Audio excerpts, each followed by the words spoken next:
I remembered the sound first, the scrape of a chair leg, the brittle laugh that cut through the room like a cracked bell. Easter dinner, linen tablecloth, candles pretending this was a family that respected each other. She picked up my business cards between two fingers, like they were dirty. "This is what you've been working on?" she said, loud enough to perform. Then she laughed, again, and tossed them into the trash beside the dessert table. Everyone froze. I didn't. I smiled. Not because it didn't hurt, because I knew something she didn't. Her father was watching. We weren't always like this. That's the part people miss when they talk about betrayal. They think it's sudden, loud, obvious. It's not. It's slow erosion. She used to believe in me, or at least she used to pretend well. Back when my ideas were ambitious instead of delusional. Back when late nights were dedication and not avoidance. I met her family early. Her father shook my hand with both of his.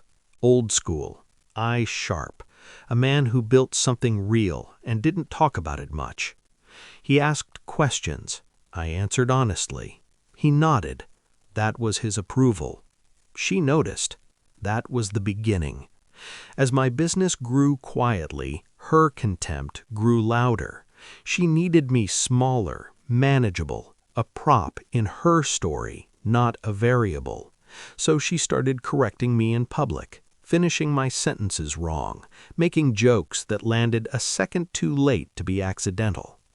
I told myself it was stress, that love requires patience. That was my first mistake. The second came 3 months before Easter. I found the email by accident, or maybe subconsciously I was already looking. A forwarded thread, her phone on the counter, one name I didn't recognize, followed by numbers that made my stomach go cold. "He still thinks it's a startup," she'd written. "It's cute how hard he tries." There were attachments, my pitch deck, my projections, my client list. She wasn't just mocking me, she was shopping me, selling access, undercutting me before I even sat at the table. I didn't confront her. I thanked her for dinner that night. I kissed her cheek. Pain is loud when you let it speak. Power is quiet when it listens. That night I stopped sleeping. I started documenting.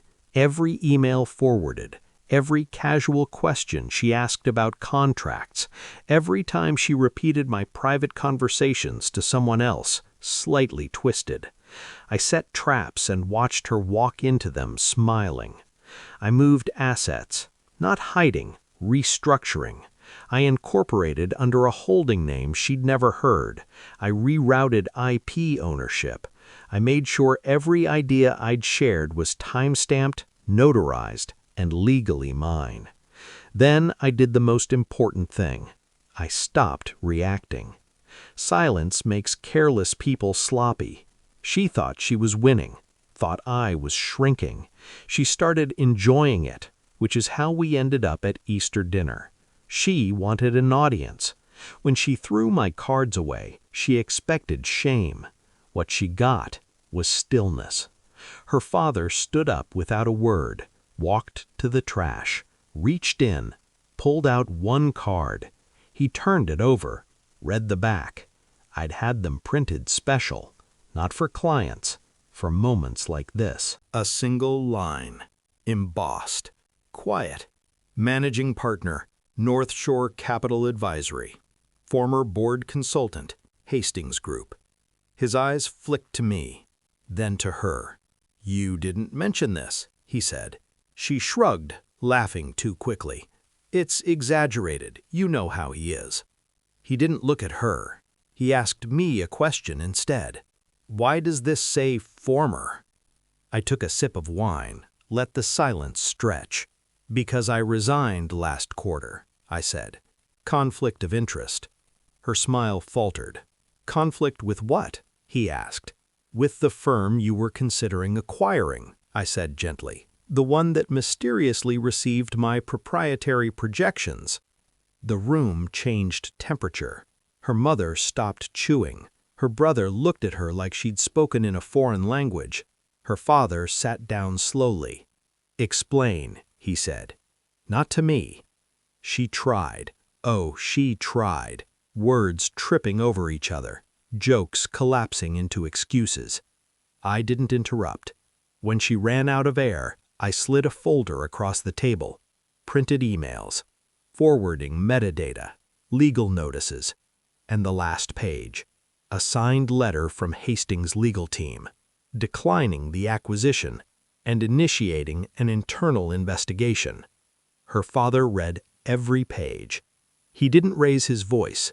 That would have been mercy. "You leveraged family trust for personal gain," he said. "You humiliated someone I respected, and you risked my name."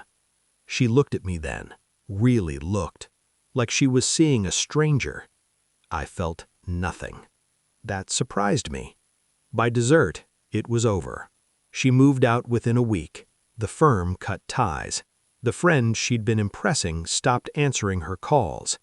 I heard later she tried to spin it, said I was manipulative, controlling. People who lose control always say that. I didn't win because I was cruel. I won because I was precise. I didn't raise my voice. I didn't beg. I didn't expose her until she exposed herself. Revenge isn't rage. It's restraint, applied at the right moment. Sometimes justice doesn't slam doors. It clears tables. And when I think back to that Easter dinner, to the cards in the trash, I don't feel anger anymore, just clarity. She threw them away because she thought they were worthless. Her father read one and finally saw the truth. So did I.